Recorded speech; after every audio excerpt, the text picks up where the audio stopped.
All right, everyone. This is Eric Trexler. Eric is are you a master's student or you're a PhD student? PhD student. PhD student at the University of North Carolina.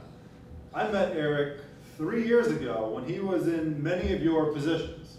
He was getting ready to graduate from Ohio State University, and he came to Kentucky to check out their graduate program. So Eric, why don't you tell us a little bit about how you got into the fitness field? Alright, yeah, so I started out, like many of you guys probably did, doing sports growing up and as a high school athlete. So in high school, I got really into lifting weights. You guys hear everything okay? Yeah. Yeah. Oh, okay, sorry. Yeah, I got really into lifting weights and nutrition to try to get better at the sports I was doing. And in the process, I kind of realized that I was more into the training and the nutrition than the sport itself. I kept doing the sports, but I knew after high school I wanted to go to school for exercise science. So I did. I went to Ohio State, and while I was there, I worked as a strength coach every summer, working with football players and wrestlers at the high school level. And I also got into competitive powerlifting and bodybuilding. So when I went to undergrad, I intended to do physical therapy school, but enjoyed the exercise science so much that I didn't want to get away from it. And so at that point, I went to UNC in Chapel Hill for my master's degree. I just got that master's degree in May, got a ton of research experience, and I'm staying there for the PhD. And I forgot to mention until like the last second, the last class, I still do strength and conditioning. I'm a consultant for a company that coaches powerlifters and bodybuilders, and I've also been coaching a Special Olympics powerlifting team for about 2 years. So that's where I'm at now. If at any point you have questions, just feel free to chime in. Tell us a little bit about the research that you're doing at UNC. You can talk about it from both a research standpoint and then a practical application standpoint. Yeah, so and that's good that you bring it up because some of the research you do is going to be very applicable like right away, and some of it is going to be more, there's very little application for it in the short term. So we have 2 lines of research right now. On one end, we do a lot of supplement research. So many of the supplements that you guys take, we advise your peers, we've done creatine, caffeine, protein, carbohydrate, pomegranate, which is a nitric oxide booster. So we do all kinds of supplement stuff. And that's the stuff that can be applied right away. We also do some clinical stuff. So we'll look at obese populations and see if we can do different, we do a lot with high intensity interval training, trying to improve their body composition and their metabolic markers. And we do a whole lot with body composition using ultrasound. And so one of the things we're doing right now that's more of the clinical route that, like I was saying, some isn't totally applicable yet. We're collaborating with a physicist and we are studying brown adipose tissue. And so it's really crazy stuff, but we can use some really expensive imaging modalities to get a better idea of basically how much of this brown or beige fat that people have. And based on those findings, then you start looking at routes where you can go with that research and maybe apply it down the road. But with a supplement study, you can say, hey, if we give you this 30 minutes before a workout, we can crank out a few more reps on the bench press. Whereas that stuff, you're really getting more into theoretical stuff, and then the applied stuff that might come 5 to 10 years down the road. So that's kind of the type of research that we do. The type of population really depends on the study. So if we're going to do a carbohydrate supplement and seeing if it helps endurance, then we're probably going to try to find an endurance athlete. If we want to do a body comp study, we're probably going to go for an obese population because it's the most relevant based on kind of our societal need for that, for weight loss. And then I guess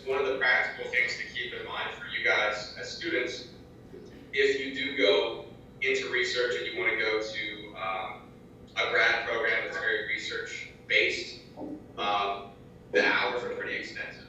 So it's all going to depend on what program you go to, but I know for me, the majority of my time spent on research, and then things like teaching and taking my own courses occupy a little bit less of my time, kind of as a ratio. How many of you guys participated in a research study, either as a subject, I remember you, or as an assistant? Why don't you tell us a little bit about what it's like as both a research assistant and a primary investigator on your thesis, what it's like to carry out the research? Yeah, so in our lab group, basically each study is different depending on who's running it, who's funding it, and things like that. So let's say my advisor funds a study and one of my fellow grad students is going to be in charge of it. Basically, I'm just a lab assistant for that, and I do what I'm told. You know, they'll set up the scheduling with the participant. They'll say, hey, we're going to run our testing Monday, 8 a.m., and I'll be there and just help out. You know, I'm another set of hands, and, you know, depending on what kind of testing we're doing, that basically determines what I'll be doing with that time. Sometimes a study will go really quick, and for the lab assistants, it's very easy. So we have done some cross-sectional studies in athletes where the entire data collection is just, we get them on a DEXA, we do a quick ultrasound, they're in and out in maybe 30 minutes, and we don't have to get them back in. Now, on the other side of the spectrum, you can do a training study where you have to train somebody 3 days a week, every subject, maybe you've got 30 subjects. You can see how, if you're training them for 90 minutes, 3 days a week, you got 30 people enrolled, that's going to take up a lot of time for the lab assistants. So, as a lab assistant, you obviously you need a background in the field to make sure that you know that you're doing everything right. But ultimately, you are there to support whoever's running the show. Now, for my thesis, it was really cool. If you guys do go to grad school, if that's something you're interested in, there's a lot of research grants out there that can fund master's level research. Okay, so there's small grants because they assume at the master's level you're probably not putting together some $200,000 3-year-long study. So it was cool because those things give you an opportunity to kind of be the PI on a study, or the main investigator who's running. So for my thesis, I wrote up a grant proposal. Obviously, my advisor helped me immensely with that because I'd never done it before.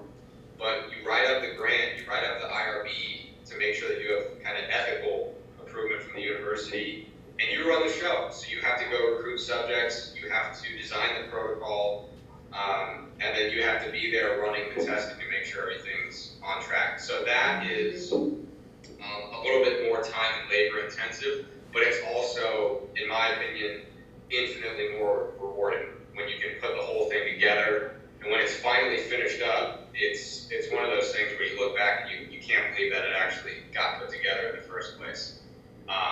So yeah, both sides of it are very cool. And if you do go to grad school, the odds are that you're gonna be on both ends of that.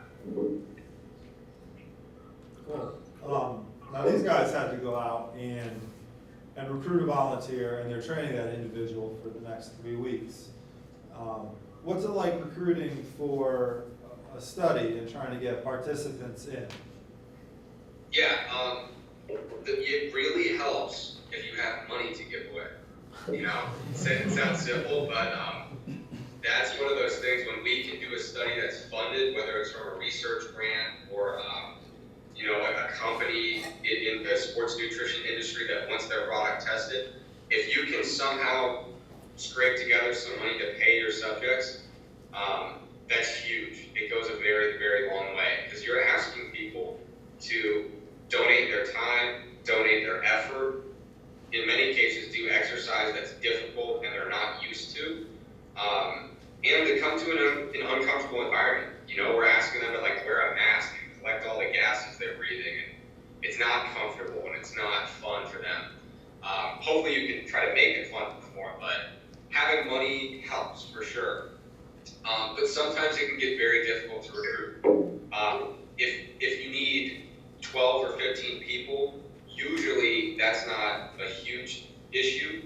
But like for my thesis, I needed 56 resistance trained males. So going for males only, there goes half the population that's out. And I needed resistance trained males who weren't on creatine or beta-alanine already. And that became an issue because I would go talk to guys in the gym, put up flyers in the gym, and most of the guys who were interested had already taken some of those supplements in the last 12 weeks. So that there's always challenges that you wouldn't expect. Right now I'm doing a study in bodybuilders, and the inclusion criteria makes it very hard to find people. And I thought that bodybuilding competition promoters who run the shows, I thought that they'd be very excited to share my information with their participants because we're paying them and we're giving them a lot of valuable information. But for some reason, they're just not willing to do it. And so we've had a lot of issues recruiting because it's a very specific population. You can't just, pop your head out the door, look in the hallway, and find 6 bodybuilders who are competing this season.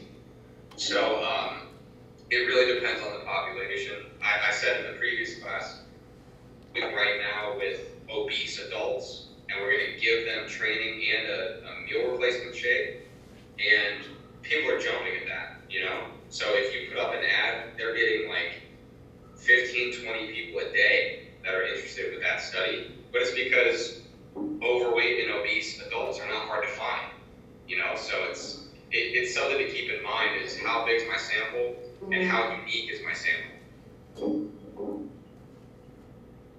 Any questions yet? Okay.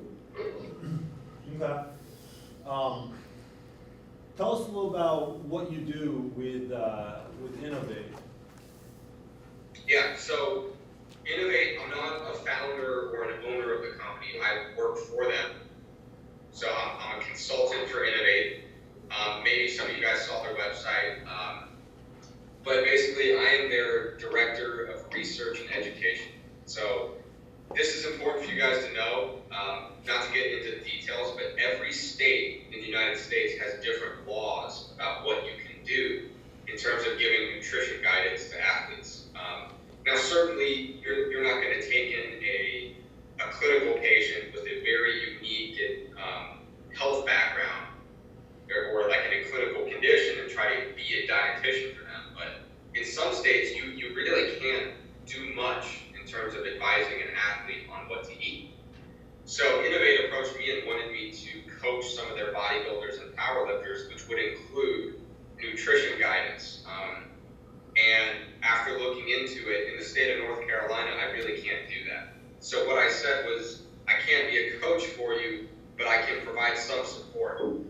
So as their director of research and education, what I do is I provide them with educational materials, whether it's articles, videos, things of that nature, that basically the coaches and the clients that they serve can all have access to. And so it's mostly providing educational materials like that. And I'm also kind of here to serve as a resource for the coaches. If they have a question about something or if they're unable to, basically anytime they fit that I might be able to help with, they can shoot me an email. I can check out some research that they might not know about or might not have access to, and I can help be a resource for them. And then to me, I think it's really important to stay involved in the practical side of things. So I do that with Innovate. Obviously, I train myself as well, being that I still compete in powerlifting and bodybuilding. And I also, like I said, I coach a powerlifting team with the Special Olympics that's more like a traditional coaching setting that it is a lot of fun. So I go out there once a week.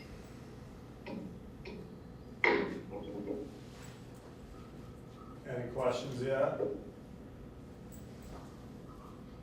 Okay. Last class I asked you about trends within the fitness industry. And if you can imagine, a couple classes ago, I drew a a line on the board and made a squiggly line around it that represented where the fitness industry goes in its extremes and valleys. We're curious to hear your thoughts on a couple trends. Yeah, absolutely. So the one trend that's really getting big now is, for ever since, really going back to the 50s and 60s, as currently as the 90s, we've always been told that fat and saturated fat and cholesterol are all terrible and they give you heart disease. Okay, so we've always kind of demonized fat in the diet.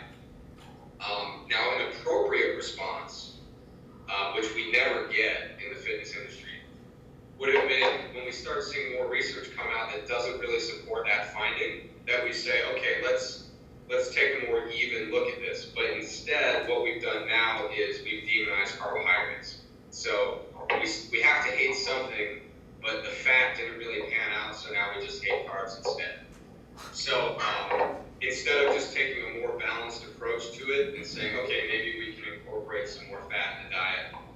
I was saying earlier, I've seen people refer to basically every kind of fat as healthy fats now. You'll see like people who eat like the ketogenic diet will call bacon like a healthy fat. So I don't even know what that term means anymore because it used to just be unsaturated. But that's one of the trends is that we now advocate super high fat, low diets instead, which again, I think is a little bit off-base depending on the goal. So it's really important when you guys work with individuals is considering, first of all, being able to evaluate the research that's out there and determine what is a good diet for them, but also keeping their goals in mind. So if someone has a sweet tooth that really tends to overeat carbohydrate and maybe they're pre-diabetic, yeah, it's probably good for them to cut some carbs because they probably have a lot of extra carbs in their diet that you can get rid of really easily. But if somebody is a high-level athlete who's training at high intensities, the idea of putting them on like a super low-carb diet intuitively just doesn't make sense. And another trend we talked about, back in the day, people that were just starting getting into resistance training, they wouldn't go near a squat rack and never would think to do an Olympic lift. They just wouldn't do it because they're highly skilled and they're hard. When you're squatting, it doesn't feel as comfortable as when you're doing like a leg press. So just like with carbohydrate and fat, we've gone way the other direction, and a lot of people do minimalist training where you'll have somebody who says that they're a bodybuilder, but the only lower body stuff they do is squat and deadlift. And again, it's good if you're going to only do 2 exercises for the legs. Those are probably the ones you want, but there's still no balance. There's no place of saying, well, okay, I need to squat and deadlift as my base of training, but at the same time, if my hamstrings are particularly weak, maybe I throw in an isolation exercise there. So now you see a lot of people who do minimalist training where their entire week of training maybe involves 5 exercises.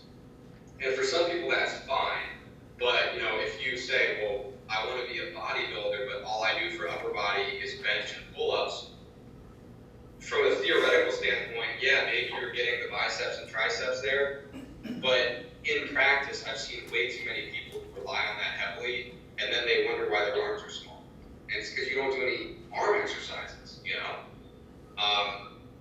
And I understand, if you're a high-level athlete, you should not be curling in the gym all day. You have more important stuff to do. But again, it's all about not going to extremes and considering the needs of individual clients based on what their ability level is and what their goals are. So you actually tried a ketogenic diet. How did that go? Tell us about that experience. Yeah, I'm actually glad my girlfriend left the room now. She was there at that time, so I have to be careful with her around. So my girlfriend is on a ketogenic diet because she has a lot of food allergies that most carbohydrate sources just don't agree with her. So it made sense for her. And being an awesome boyfriend, I said, okay, well, I'll give it a shot, and it'll just be easier if we're both on a similar diet. So I train mostly for bodybuilding and powerlifting, a lot of heavy weights, sometimes in the higher rep ranges. So I ketogenic diet. The first couple weeks I felt horrible, as most people do, really the first week. And then throughout the day, my energy level got better. But everybody tells you, if I'm doing bodybuilding style training, most of my sets are in the 10 to 12 rep range, 8, 10, 12, something like that. And so at first, my performance on those types of sets really dropped off pretty abruptly. And everybody who kind of drinks the ketogenic Kool-Aid, which is not allowed on a ketogenic diet, by the way, no Kool-Aid, they would say, oh, well, trust me, in a couple weeks it comes back and you're good to go. And it just never came back. I mean, my performance in the weight room was really poor. If I only worked in like the really low rep ranges, I might have been able to salvage that performance, but the idea that you're going to be able to maintain the same, if you're doing exhaustive exercise, sets of 10 to 12 for an extended period of time, your performance just drops off. You just don't have the glycogen to support it. And what they have shown with fat adapting athletes is even if you did have the glycogen, you lose the ability to actually utilize carbohydrate when you really need it. So they'll make an athlete get fat adapted on a ketogenic diet, and even if you refeed carbohydrate, they are very poor at utilizing the carbohydrate because of the changes in their metabolic system. So that was my experience with keto. There were positives to it. My appetite was gone. And I'm usually one of those people who all the time and trying not to overeat. So that was a positive for sure. And throughout the day, I felt great. But from a performance perspective, it really held me back. So I did it. And some people always say, well, you tried it, but it didn't work because you didn't stick with it long enough. I did it for 6 months. And if it's not going to happen in 6 months, it's not going to happen. So yeah, that was my experience. It works fine for my girlfriend. She's not a competitive athlete, and it fits her dietary restrictions. But for me, it's just not the right diet.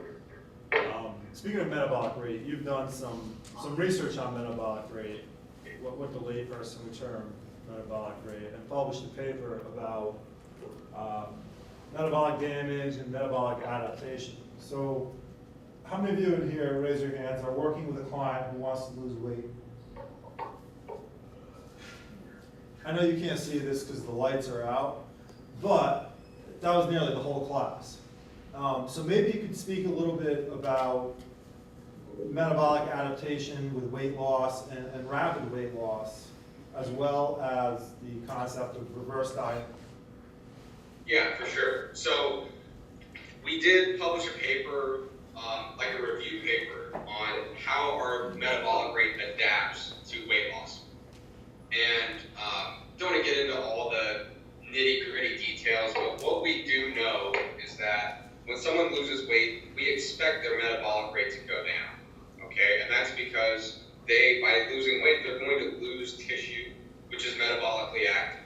Now, hopefully, they don't lose a ton of lean mass, which is more metabolically active, but either way, a smaller person is going to use less calories. But the concept of metabolic adaptation is that when people lose weight, especially when they use pretty poor weight loss practices, they do a crash diet, they lose the weight really fast, they don't eat and train the way they should during the process, their metabolic rate is going to drop more than we expect it to. And usually the high end of that magnitude will be, we'll expect it to drop X amount. It'll really drop about 15% more than that. Okay, so it's not something that's going to absolutely make or break you, but a 15% reduction is going to be significant, especially when you're restricting calories and you'd like to be eating as much as you can get away with. Okay, so what we see is when you diet, there's this huge endocrine response, and it changes in energy efficiency and really simple things. We know it's been observed really consistently. If we get you to lose 10% of your body weight throughout the day, you're going to have less non-exercise activity. So you're going to fidget less sitting in your chair. All the non-volitional movement throughout the day gets restricted kind of as a natural mechanism to save energy, okay? And so that's why one of my co-authors, Lane Norton, was very vocal about this concept.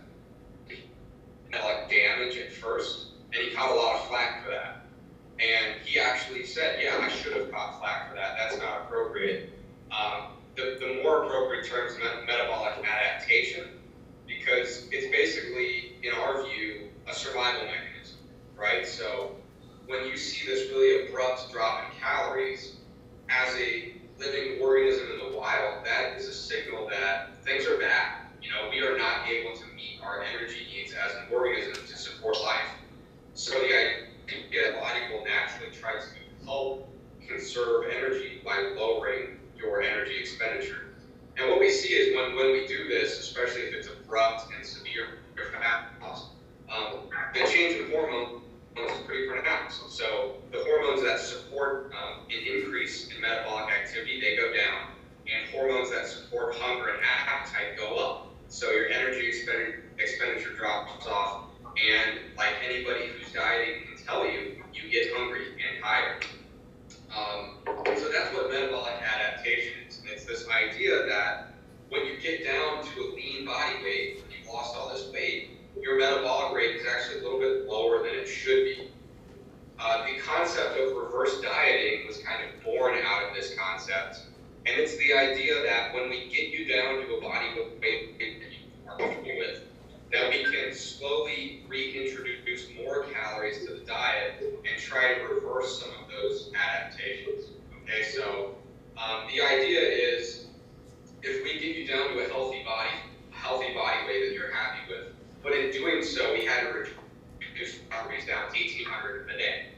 The idea is maybe we can bump that up a few hundred calories by doing it slowly, and basically get back that extra 10 or 15% metabolic rate that really should be there, right? So the idea is by slowly reintroducing this food, you can avoid excessive rapid fat gain, but you can still kind of get your metabolic rate back to where it normally would be. Now, some people have misinterpreted that to think that if they add their calories and so up, they can get down to 5% body fat and then just slowly add like 3,000 more calories a day to their diet, and they're going to be fine and they won't gain fat. And there's not a lot of people out there who are 5% body fat who are eating 6,000 calories a day. So people have kind of misinterpreted that and misapplied it, but the idea is basically you want to get people down to a healthy weight. But if they have to be at 1,200 calories a day to stay there, they're not going to stay there long term. So the idea is to just help get them back to a more manageable and a more realistic, sustainable caloric intake so that they can maintain that body weight long term. Questions, guys? Okay.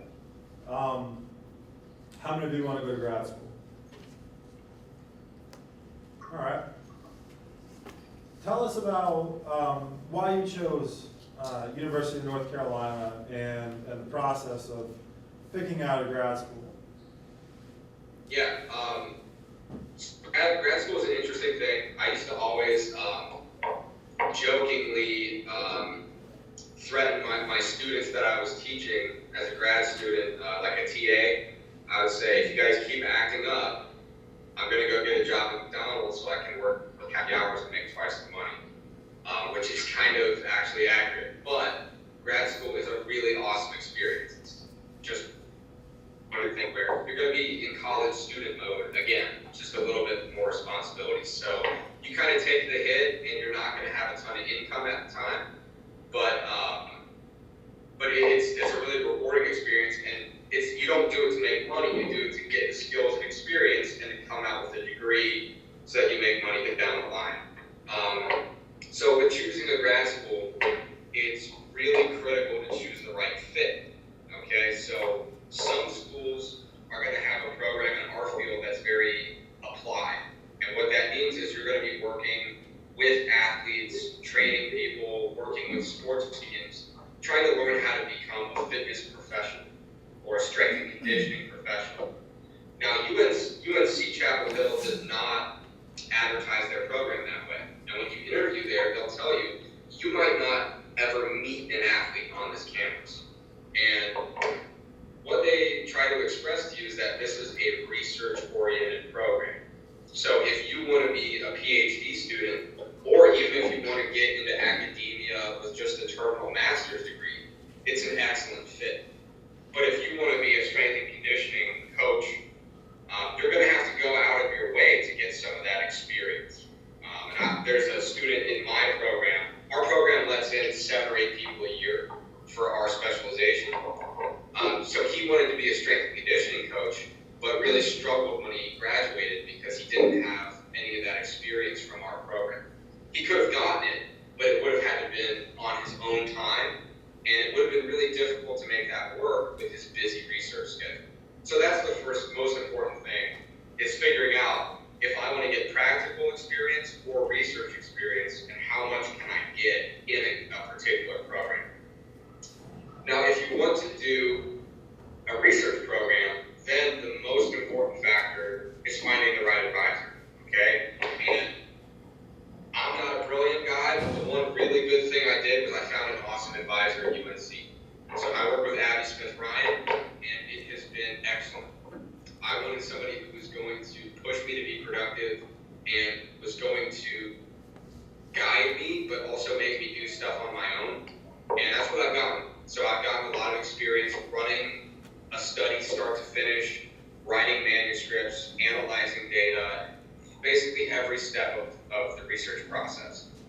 And that really is an advisor by advisor thing. So there are some advisors in a single program who might not want their students to do all that stuff, and there's going to be some advisors who expect you to. So it's really important that if you start looking at grad schools, find an advisor who studies topics you enjoy, and you can do that by just looking at papers on the topic and figure out who's writing all these things. So that's what I did. I saw that Abby had been writing a lot of supplement papers, and that's basically how I became aware of who she was. And I also got some guidance by people who led me in her direction. But that's the most important thing. Find somebody who studies what you want and who your idea of what your workload should be needs to match theirs. Okay? And also reach out to people. When I was in undergrad, I would reach out to PhD students in my program, faculty in my program. I even reached out to Lane Norton and Jeremy Lennicky. They were people I had never even met in person, but I knew they were PhDs, and I knew they were in the field, and I said, where should I go? And they both actually highly recommended Abby, which was awesome. One more thing to keep in mind, I don't want to ramble on forever, but realistically, funding is always going to be a concern. So some programs are going to have assistantships for a master's student, and some won't. You can look for grants, scholarships, taking out loans. It's all part of the puzzle of trying to fund a graduate education. I know in my program, I made a joke earlier about, working at Wendy's and making twice the money, but my program takes care of us financially as good as any I've seen in the country at the master's level. So you might say, for what they do is they offer full tuition, health insurance, and a stipend. Okay, so you might say, well, my stipend is only X dollars a year, but when you combine all 3 of those, you're actually very, very well compensated. So your take-home check might not be enormous, but if you can find a program that'll knock off your tuition and give you health insurance, and then a stipend, what you see is those all together are going to be like 40 or 50 grand a year if you can get them all. So luckily UNC has a really awesome program in that regard. So when I got offered a spot there, I took it immediately. There's really no second thoughts about that. Do you have any training and nutrition questions for Eric?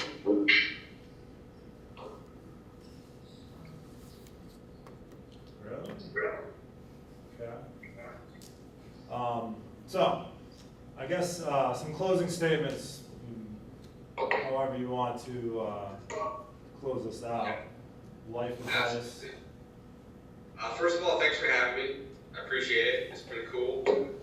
These things are always nice. I know my professors have done things where they have speakers come in, and I'm glad you brought me in because people always, you guys are students, and then teachers will bring in people who are successful, and then I'm kind of the middle ground, right? So I'm not quite in your shoes, but I'm not at the end of the line yet. I'm kind of still just one step further along, but not quite there yet. So thanks for bringing me in.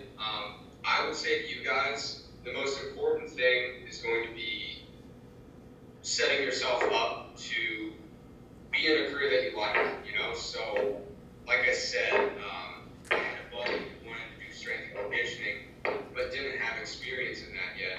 And when he tried it out, he didn't like it. He basically was like, this isn't what I thought it would be. So it's very, very important. If you think you want to be a physical therapist, even though you might not get paid for it, try to get any experience, volunteering, shadowing, whatever, because you might spend 3 weeks of your time, 1 or 2 nights a week. Spend that time now, figure out that you don't like it, and that's way better than going through, a DPT program. It's like 3.5 more years of school, racking up debt. When you get out, you're pretty much looking at one job. You're going to be a physical therapist, and then you're doing it for 40 years, and you're like, man, I should have tried this out before I kind of went all in on it. So make sure that when you think, I want to be a personal trainer, go out and do it for a few weeks. Talk to people who do it and see what the pros and cons are. I went into undergrad thinking physical therapy was the way to go. But then I decided it's not exactly what I want to do, and I'd rather just roll the dice on finding the dream job than take that just because it's a very set and clear path. That's one of the tricky things about grad school is that there's no set path to a PhD. You have to go out and find a master's program that works, find a PhD program that works, find the right advisor. Whereas with a physical therapy degree, there's a real clear path because they're bringing in X number of students a year and keeping everybody on the same schedule. So whatever you think you want to do, make sure you try it before you commit to it fully. That way, if it's something that really bores you or it's just not what you expected, you'll know before it's, a big 3-year commitment and a bunch of debt, and then you're kind of feel like you're stuck there. Because when I first started doing strength and conditioning, I thought it was going to be one way, and it was absolutely totally different. It's not to say I don't love it, but from a career choice, I knew strength and conditioning coach probably wasn't the one for me, and that a PhD would be a more suitable route. So if you guys have any questions, he can give you my email and all that stuff, but feel free to reach out because it's always helpful to talk to people who have kind of made it and are successful, but also people like me who are still trying and still grinding it out, but just a little bit further along that path. Thanks, Eric. I will catch up with you a little later. All right, thanks a lot.